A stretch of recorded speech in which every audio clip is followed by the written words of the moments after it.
আজ কলকাতায় ফের খুন প্রতিবাদী ক্ষোভে ফুঁসছেন স্থানীয় বাসিন্দারা।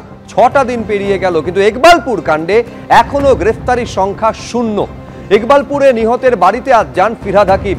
বাড়ির সামনে মদের আসরের প্রতিবাদ করায় খুন হতে হয়। এই ঘটনায় মূল অভিযুক্ত আমজাদ এখনো ফেরার। পুলিশের সঙ্গে দুষ্কৃতীদের যোগসাজশের অভিযোগ করছেন স্থানীয়রা। পুলিশে অভিযোগ জানালেও ব্যবস্থা নেওয়া হয় না বলে দাবি করছেন এলাকাবাসী।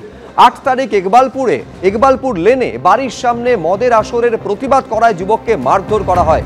সেই ব্যক্তির গতকাল হাসপাতালে মৃত্যু হয়।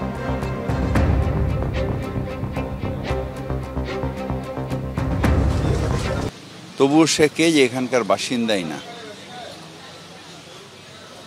জমুই বলে কোনো বিহারে জায়গা আছে, সেখানকার এরা হলো ক্রিমিনাল। এই মুঙ্গের জামুই এসব জায়গায় সব শার্প শুটার ক্রিমিনাল তারা কলকাতায় ঢুকছে বা বাংলায় ঢুকে এইসব কাণ্ড করছে।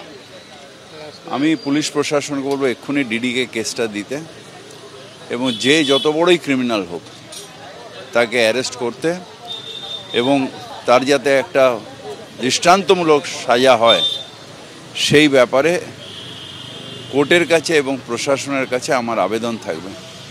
তার কারণ যার স্বামী গেল, যার ছেলে গেল, পরিবারটা দেখার কেউ নেই। ফিরহাদ হাকিম যে দাবি করে গেলেন যে ভিন রাজ্য থেকে অপরাধী আসছে এবং তারা এখানে ইকবালপুরের গলিতে বসে মদের আসর বসাচ্ছে। আমি স্থানীয় এক বাসিন্দার কাছে যাব।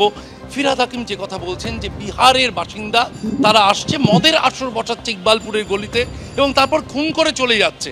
এটা আপনারা কিভাবে? দাদা, সব থেকে একটা জিনিস বুঝে নিতে হবে, যা বললো জমুই থেকে বা বিহার থেকে এখানে তো কেউ আসবে না। ফার্স্ট অফ অল নিশ্চয়ই এটা কোনো ওদের লিঙ্ক আছে। লিঙ্ক না থাকলে বিহার থেকে এসে কি করে খুন করে চলে যাবে, এই জিনিসটা সবসময় মনে রাখতে হবে। ঠিক আছে? তো আমাদের পাড়ার আমাদের ছেলে, আমাদের এখানকারও কিছু কারাপ্টেড লোক আছে যারা ওদেরকে মানে ধরুন স্মরণ দিচ্ছে, তাই জন্যে তো বিহার থেকে আসছে। তো ফার্স্ট অফ অল যে ওকে নিয়ে আসছে ওকে ধরতে হবে। ওকে না ধরলে কি করে আপনি ধরবেন ও বিহার থেকে এসছে না মানে কলকাতা বা গুজরাট বা অন্য জায়গা থেকে আসছে। এলাকায় এই যে কেউ এসে খুন করে চলে যাচ্ছে, আপনার বাড়ি তো এখানেই, ভয় করছে? ভয় তো নিশ্চয়ই আছে। কেন এরমভাবে যদি আমি প্রতিবাদ করি, আমরা যদি রিটেন কমপ্লেন দিই, তাহলে পুলিশটাও একটা প্রবলেম আছে, ওদের সব শার্টঘাট আছে, তো ওদেরকে ফাট করে দিয়ে দেবে, দাদা তোমার নামে এই জন্য কমপ্লেন করেছে। তাহলে দেখা যাবে রাত্রিবেলা এসে ওরা আমাদের বাড়িতে লাথি মারবে বা আমাদেরকে দর দেখানো হবে বা এরমভাবে এইসব জিনিস। সাথে শার্টগার্ড আছে, প্রতিবাদীর নাম দিয়ে দেওয়া হতে পারে ক্রিমিনালকে, এমনটা অভিযোগ করছেন আপনি?